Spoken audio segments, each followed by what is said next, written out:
हमने आज तक आपको कई गैंगस्टर की कहानी सुनाई है। इस सीरीज में आज हम आपको सुनाने वाले हैं एक ऐसे गैंगस्टर की कहानी जिसे दिल्ली का दाऊद कहा जाता है।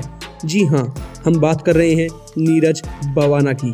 नीरज बवाना का दिल्ली और आसपास के इलाके में बहुत बड़ा नाम है। कौन है ये नीरज बवाना और कैसे शुरू हुआ इसका आपराधिक जीवन, आइए जानते हैं आज के इस वीडियो में पूरे विस्तार से। यह कहानी भी पिछली कहानी की तरह दिलचस्पी से भरी हुई है, इसलिए आप आखिर तक हमारे साथ बने रहिए। नीरज बवाना का असली नाम नीरज सिंह सहरावत है। उसका जन्म 5 अगस्त 1988 को दिल्ली के उत्तर पश्चिम जिले के एक गांव बवाना में हुआ था। इसी वजह से जब वह अपराध की दुनिया में आया, बवाना के नाम से फेमस हो गया और इसी नाम से जाने जाने लगा। नीरज के पिता का नाम प्रेम सिंह सहरावत है और माता का नाम सुदेश कुमारी।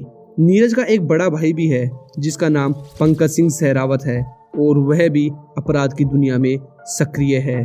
साल 2004 में ही कुछ लोगों के साथ डकैती वाले काम को अंजाम देकर नीरज ने अपराध की दुनिया में एंट्री मारी। इसके बाद से आज तक वह कभी पीछे मुड़कर नहीं देखा। उस समय दिल्ली में एक और नामी गैंगस्टर हुआ करता था, सुरेंद्र मलिक उर्फ नीतू दाबोदा। नीतू दाबोदा के साथ मिलकर नीरज बवाना ने कई बड़ी वारदातों को अंजाम दिया।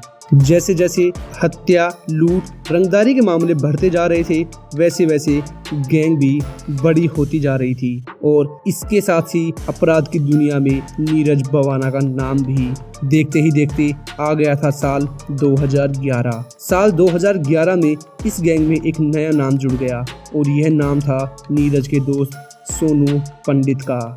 सोनू पंडित की एंट्री के बाद नीतू दाबोदा और नीरज बवाना के बीच दूरियां बढ़ने लगी।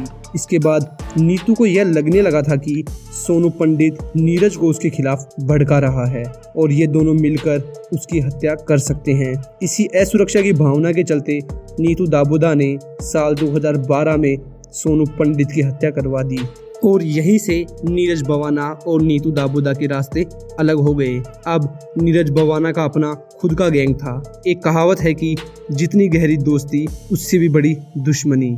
यही कारण था कि अब नीतू दाबोदा और नीरज बवाना एक दूसरे के मुख्य विरोधी बन चुके थे। अब शुरू हुआ था दिल्ली एनसीआर में गैंग वॉर का खेल। दिल्ली पुलिस लगातार इन सब चीज़ों का सामना कर रही थी। हर गैंग वॉर में बहुत से लोग मारे जाते, लेकिन न तो नीरज बवाना को नुकसान पहुंच रहा था और न ही नीतू दाबोदा को। धीरे धीरे समय आगे बढ़ता गया।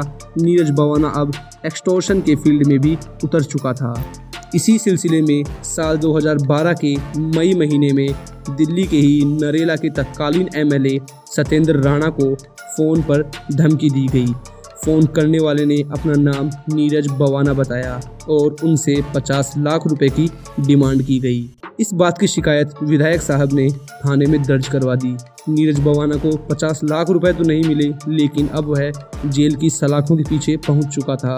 नीरज बवाना को तिहाड़ जेल में रखा गया था। यहाँ उसकी मुलाकात हुई अंडरवर्ल्ड डॉन दाऊद के सहयोगी फजल उर रहमान से। फजल दाऊद के साथ मुंबई में काम करता था। साथ ही जेल के अंदर बैठकर वह कई अंडरवर्ल्ड के मसलों को निपटा रहा था। यहीं से नीरज को दिल्ली में अपराध की दुनिया का किंग बनने का कीड़ा लगा। सोनू पंडित मारा जा चुका था, नीरज बवाना जेल के अंदर था, तो बाहर अब सिर्फ एक ही खिलाड़ी बचा था, वो था नीतू दाबोदा।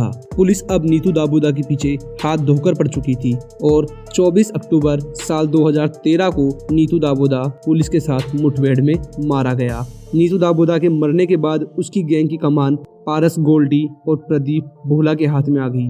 इसके कुछ ही दिनों के बाद नीरज बवाना जमानत पर जेल से बाहर आया और वह फरार हो गया। नीरज बवाना दिल्ली का डॉन बनना चाहता था और अपना वर्चस्व कायम करने के लिए वह विरोधी गैंग पर हावी होने लगा।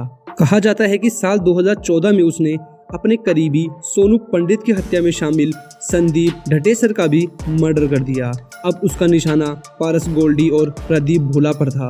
इसके बाद नीरज बवाना ने रोहिणी कोर्ट परिसर में पेशी के समय प्रदीप भोला को मारने का भी प्लान तैयार किया और इस काम के लिए उसने अप्रैल 2014 में अपने गिरोह के 10 लोगों को भेजा। यह सभी लोग अदालत परिसर में दाखिल भी हो गए, लेकिन कामयाब नहीं हो पाए और पुलिस ने उन लोगों को गिरफ्तार कर लिया। फिर साल 2014 के दिसंबर महीने में नीरज बवाना का साथी अमित भूरा देहरादून जेल में एक हत्या के आरोप में बंद था। बागपत कोर्ट में उसकी सुनवाई होनी थी।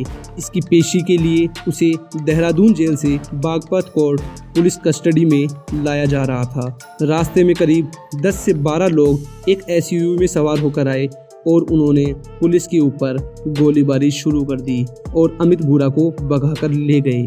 इतना ही नहीं, जाते जाते ये लोग पुलिस टीम से 2 AK-47 राइफल भी लूटकर भाग गए। इस मामले में भी नीरज बवाना का ही नाम आया। अब दिल्ली पुलिस ने नीरज बवाना और उसकी गैंग को पकड़ने के लिए दिल्ली और आसपास के कई राज्यों में ऑपरेशन चलाए और उसके 35 साथियों को भी गिरफ्तार कर लिया था। लेकिन एक नीरज बवाना ही था जो पुलिस के हाथ नहीं आ रहा था। इस समय तक नीरज बवाना एक मोस्ट वांटेड अपराधी बन चुका था। दिल्ली, NCR और हरियाणा समेत कुल 4 राज्यों में उसके ऊपर करीब 32 मामले दर्ज किए जा चुके थे। आखिरकार 7 अप्रैल 2015 को सुबह 4 बजे नीरज बवाना को उसके साथी मोहम्मद राशिद के साथ दिल्ली पुलिस ने अरेस्ट किया। लेकिन अभी भी वह शांत कहां बैठने वाला था। 25 अगस्त साल 2015 को पुलिस नीरज बवाना को कोर्ट से वापस जेल लेकर आ रही थी। जिस वैन में नीरज बवाना था उसी वैन में बदकिस्मती से नीतू गैंग के पारस गोल्डी और प्रदीप भोला भी मौजूद थे।